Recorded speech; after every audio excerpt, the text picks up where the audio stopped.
السلام علیکم ناظرین، میرا نام ڈاکٹر کامران چیمہ ہے اور میں لاہور میں سانس کی بیماریاں اور انتہائی نگہداشت کے شعبے کا ڈاکٹر ہوں۔ آج کل میں ڈاکٹرز ہاسپٹل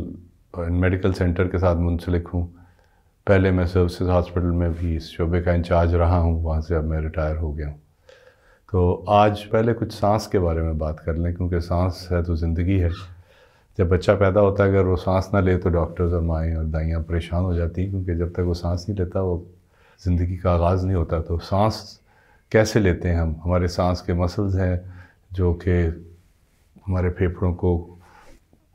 ایکسپینڈ کرتے ہیں اور ہوا ناک کے ذریعے گلے سے ہوتی ہوئی سانس کی نالی تک آتی ہے، اور سانس کی نالی کا ایک دوشاخہ بنتا ہے، آگے چھوٹی نالیاں بنتی ہیں، اور ہوتے ہوتے یہ ہوا جو ہے سانس کی تھیلیوں تک پہنچ جاتی ہے۔ وہاں دل جو ہے ہمارا وہ پمپ کر رہا ہوتا ہے، تو سانس کی تھیلیوں میں خون آ رہا ہوتا ہے،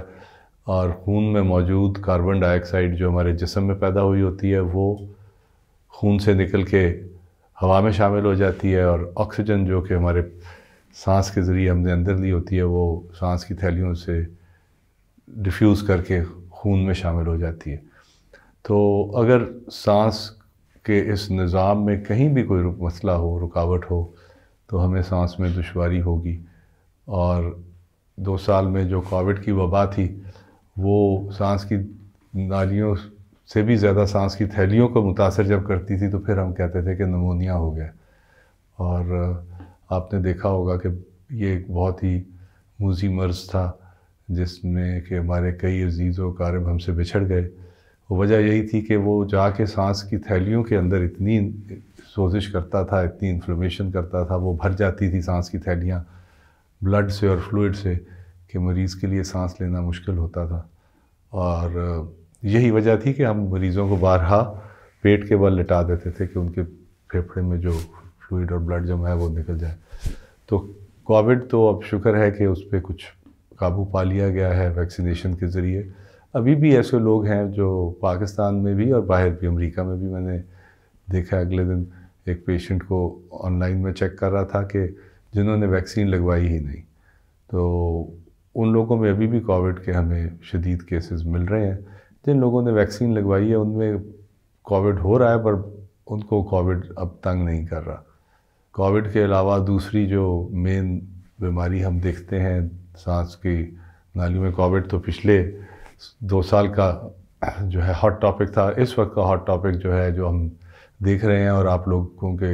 بہت سے قریب لوگ مبتلا ہوں گے وہ اسموگ ہے۔ اسموگ جو ہے یہ مضر قسم کے پارٹیکلز، ذرات ہوا میں ہوتے ہیں جو گاڑیوں کا دھواں اور انڈسٹری کا دھواں اور جو بھٹے ہیں ان کا دھواں اور جو فصلوں کو جلایا جاتا ہے اس کا جو دھواں ہے وہ مل کے ہوا کے اندر ایک دھند کی صورت میں، وہ جب ہوا ٹھنڈی ہوتی ہے تو نیچے زمین کی طرف واپس آ جاتی ہے، اور ہم لوگ سانس لیتے ہیں تو ہماری سانس کی نالیاں ان ذرات کی وجہ سے حساس ہو جاتی ہیں، آنکھوں میں خارش شروع ہو جاتی ہے، ناک بہنا شروع ہو جاتا ہے، گلے میں خراش رہتی ہے، اور سانس کی نالیوں میں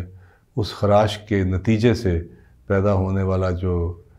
ریشہ ہے اس کو پھر ہمیں کھانس کے نکالنا پڑتا ہے۔ اور سانس کی نالیاں خاص طور پہ ان لوگوں کی جن کی نالیاں پہلے ہی حساس ہوں، جو بچے چھوٹی عمر پہ یا بزرگوں کی نالیاں ذرا زیادہ نازک ہوتی ہیں، اس کے علاوہ دمے کے مریضوں کی نازک ہوتی ہیں، جو لوگ سگریٹ نوشی کرتے ہیں، COPD کے مرض میں مبتلا ہیں، ان کی نالیاں نازک ہوتی ہیں۔ تو سانس کی نالیاں جو ہیں وہ اس کتاب نہ لاتے ہوئے سکڑ جاتی ہیں، اور جب سانس کی نالی سکڑ جائے گی تو ہوا کے گزرنے کا رستہ تنگ ہو جائے گا، اور ہوا کا رستہ جب ہوا گزرنے کا تنگ ہوگا تو سانس میں دشواری ہوگی، سانس کے ساتھ آواز نکلے گی،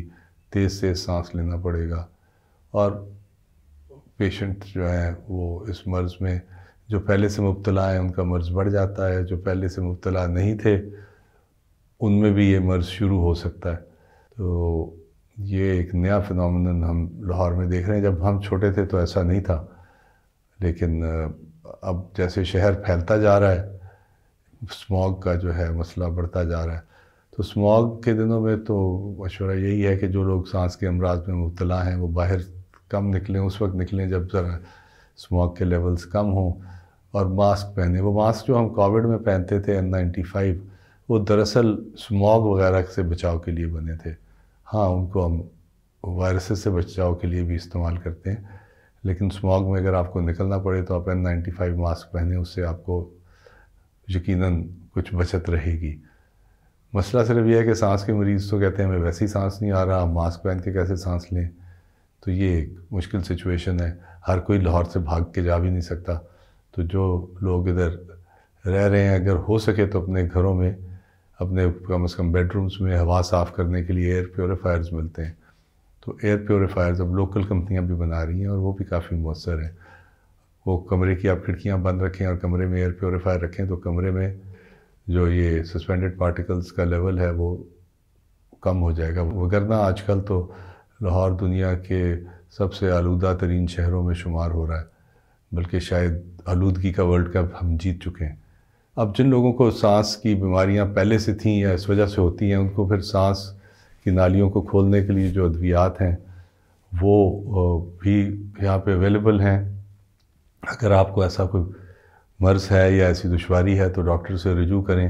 ہو سکتا ہے ڈاکٹرز آپ کا معائنہ کرنے کے بعد یہ تعین کریں کہ آپ کی سانس کی نالیاں بند ہو رہی ہیں اور وہ آپ کو انہیلرز کے ذریعے ادویات دیں۔ تو لوگوں میں انہیلرز کے بارے میں بھی خاصے غلط فہمیاں موجود ہیں۔ لوگ سمجھتے ہیں کہ انہیلرز لگ جاتے ہیں، انہیلرز نقصان دہ ہیں، لوگ سمجھتے ہیں کہ یہ نہیں یوز کرنے چاہیے۔ کئی لوگوں کو یہ غلط فہمی ہے کہ یہ آخری طریقہ علاج ہے، جبکہ سانس کی نالی میں دوائی پہنچانے کا جو بہترین ذریعہ ہے وہ انہیلر ہے، اور یہ پہلا طریقہ علاج ہے، اور اس میں بہت کم دوائی سانس کی نالی میں جاتی ہے، اور لوگ گولیاں کھاتے ہیں اور ٹیکے لگواتے ہیں جس میں بہت زیادہ دوائی جاتی ہے جسم میں۔ تو اگر آپ کے ڈاکٹرز آپ کو انہیلر کا مشورہ دیں تو آپ پریشان نہ ہوں۔ میں جب پاکستان امریکہ سے ٹریننگ کر کے آیا تھا، 1994 کی بات ہے، تو اگر کسی کو ہم انہیلر تجویز کرتے تھے تو وہ بہت پریشان ہو جاتے تھے، اور خاندان میں ایک بہت افسردگی کی لہر پھیل جاتی تھی کہ ڈاکٹر نے کسی کو انہیلر پرسکرائب کیا۔ آج کل حالات اس سے خاصے بہتر ہیں، لوگوں کو سمجھ فہم زیادہ ہے، پر یہ اس کا مطلب میرے کہنے کا یہ نہیں ہے کہ آپ خود جائیں بازار سے اور انہیلر خرید لیں۔ پاکستان میں ایک یہ بھی آسانی ہے آپ لوگوں کے لیے کہ آپ جو دوائی چاہے وہ کاؤنٹر سے ڈاکٹر کے مشورے کے بغیر لے سکتے ہیں، لیکن آپ ڈاکٹر سے مشورہ کریں گے تو آپ کو پتہ لگے گا کہ کون سے والا انہیلر آپ کی بیماری کے لیے زیادہ موزوں ہے، کیونکہ کچھ انہیلرز میں سانس کی نالیاں کھولنے کی دوائیاں ہیں، کچھ میں سانس کی نالی کی سوزش ٹھیک کرنے کی دوائیاں ہیں، اور ان کی مختلف کمبینیشنز ہیں۔ انہیلر کے علاوہ کیپسولز میں بھی یہ دوائیاں ملتی ہیں جن کو پیئرس کر کے چھوٹی سی ڈیوائس کے ذریعے آپ منہ میں رکھ کے کھینچیں تو سانس کی نالی میں دوائی چلی جاتی ہے۔ تو ان چیزوں کے لیے کم از کم آپ کو ایک دفعہ ڈاکٹر سے مشورہ کر لینا چاہیے، کیونکہ دوائی کے استعمال کا طریقہ اگر ٹھیک نہیں ہوگا تو دوائی ٹھیک طرح سے اثر نہیں کرے گی۔ تو دوائی کون سی آپ نے لینی ہے، اگر ضرورت ہے کہ نہیں، اگر ہے تو کون سی لینی ہے، اگر لینی ہے تو کس طریقے سے لینی ہے، اور اگر لینی ہے تو کب تک لینی ہے، یہ چیزیں آپ ڈاکٹر سے مشورہ کر کے کیجئے۔ ہاں، ایک اور چیز اس وقت کیونکہ بہت کرنٹ ہے، اسموگ تو آ گئی، کووڈ گھٹ رہا ہے، لیکن اب فلو کا سیزن آ گیا۔ فلو وائرس جو ہے وہ ہر سال آتا ہے، انہی دنوں میں آتا ہے، اور اس کے خلاف ویکسین ہر سال اویلیبل ہوتی تھی، اور آج کل بھی وہ فلو ویکسین اویلیبل ہے، میں نے خود لگوائی ہے۔ فلو ویکسین لگوانے کا یہ فائدہ ہے کہ آپ انفلوئنزا وائرس سے بچے رہیں گے، اور اگر آپ کو وائرس کا اٹیک ہوگا بھی تو وہ اتنا خطرناک نہیں ہوگا جتنا کہ بغیر ویکسینیشن کے ہو سکتا ہے۔ تو تمام بزرگوں کو فلو ویکسین لگوانی چاہیے، ان تمام لوگوں کو فلو ویکسین لگوانی چاہیے جن کو کہ، اور بزرگ سے مراد میں بھی شامل ہو گیا اس کیٹیگری میں، اب میری عمر کے لوگوں کو بھی لگوانی چاہیے، ہمیں ہمیشہ بزرگ اپنے سے بڑے لگتے ہیں، اور وہ تمام لوگ جن کو سانس کی بیماریوں کا، دمے کا، COPD، ایمفیسیما، اس طرح کی امراض ہیں، ان کو بھی فلو ویکسین لگوانی چاہیے۔ اس کے علاوہ وہ تمام لوگ جو گردے، دل، جگر کی بیماری میں یا شوگر کی بیماری میں مبتلا ہیں وہ بھی فلو ویکسین لگوائیں، کیونکہ یہ وہ لوگ ہیں اگر انہیں فلو ہو جائے تو وہ زیادہ خطرناک صورت اختیار کر سکتا ہے، اور اس کا علاج کرنا جو ہے وہ زیادہ مشکل ہے، پرہیز علاج سے بہتر ہے، اور ویکسین پرہیز کا ایک ذریعہ ہے۔ سانس کی ایک اور بہت پرانی بیماری جو ابھی تک ہم دیکھ رہے ہیں وہ ٹیوبرکلوسس ہے، تو وہ اسی طرح پھیلتی ہے کہ ایک شخص جس کو ٹی بی ہے وہ کھانستا ہے اور اس کی کھانسی کے ذریعے وہ جراثیم ہوا میں پھیلتے ہیں اور لوگوں کو لگتے ہیں۔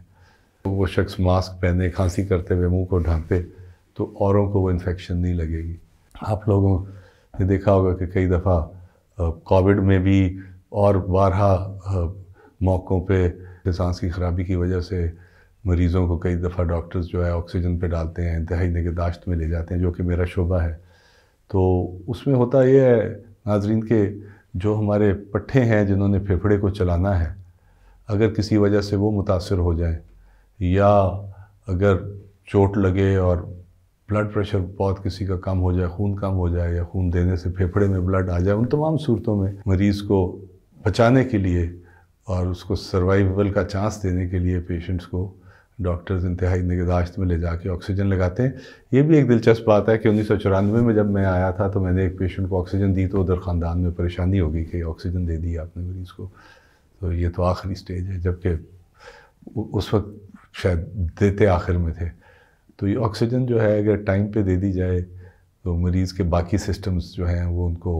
ریکور کرنے کا چانس مل جاتا ہے۔ اور وینٹیلیٹر سے لوگ پہلے تو آگاہ نہیں تھے، پر کووڈ میں بہت سے لوگوں نے وینٹیلیٹر کے بارے میں بھی کافی آگہی حاصل کر لی، اور لوگوں کو پتہ ہے کہ وینٹیلیٹر بھی ایک لائف سپورٹ ڈیوائس ہے جس میں کہ سیریس مریضوں کو مصنوعی سانس کی مشین پہ ڈالا جاتا ہے۔ وہ ایک زیادہ پیچیدہ ٹاپک ہے، وہ اس پہ میں آپ سے آج بات نہیں کروں گا کیونکہ پھر بات بڑی سیریس ہو جائے گی۔ آج آپ یہی میسیج ہے میرا کہ آپ فلو کی ویکسین ضرور لگوائیں، آپ اسموگ میں باہر کم نکلیں، آپ کمروں میں ہوا کی صفائی کے لیے ایئر پیوریفائرز لگا کے رکھیں، اور آپ گیدرنگز میں اگر ہو سکے تو ماسک پہنیں، اور جو حضرات بیمار ہیں ان سے میری زیادہ گزارش ہے کہ وہ اگر بیماری کی حالت میں اوروں کو جا کے نہ ملیں تو ان کی بیماری جو ہے وہ اوروں کو نہیں لگے گی۔ ہم لوگ کئی دفعہ بہت اپنے آپ پہ پریشر فیل کرتے ہیں، اب شادیوں کا سیزن آنے والا ہے تو اگر کسی نے بلایا تو وہاں جانا ضروری ہے، تو یار اگر مجھے کھانسی لگی ہوئی ہے اور میں کھانس رہا ہوں اور میں انہیں سلامی دینے جاؤں گا، ساتھ انہیں بیمار کروں گا، اتنی سلامی نہیں دوں گا جتنی کہ انہیں دوائی لینی پڑے گی۔ تو اس لیے ہمیں تھوڑا سا سوشلی رسپانسبل ہونا پڑے گا کہ ہم خود دیکھیں کہ ہمیں دوسروں کو کیسے بیماری سے بچانا ہے، اور کھانسی کرتے ہوئے پلیز منہ کو ڈھانپیں۔ یہ بہت ضروری ہے کہ جب بھی کوئی کھانسے آپ اپنے منہ کو کور کر کے رکھیں، اور اگر آپ کو کھانسی بار بار آ رہی ہے تو پھر آپ ماسک پہن کے رکھیں تاکہ آپ کے جو بھی جراثیم ہے جس بھی وجہ سے کھانسی آ رہی ہے وہ اوروں تک ٹرانسمٹ نہ ہو۔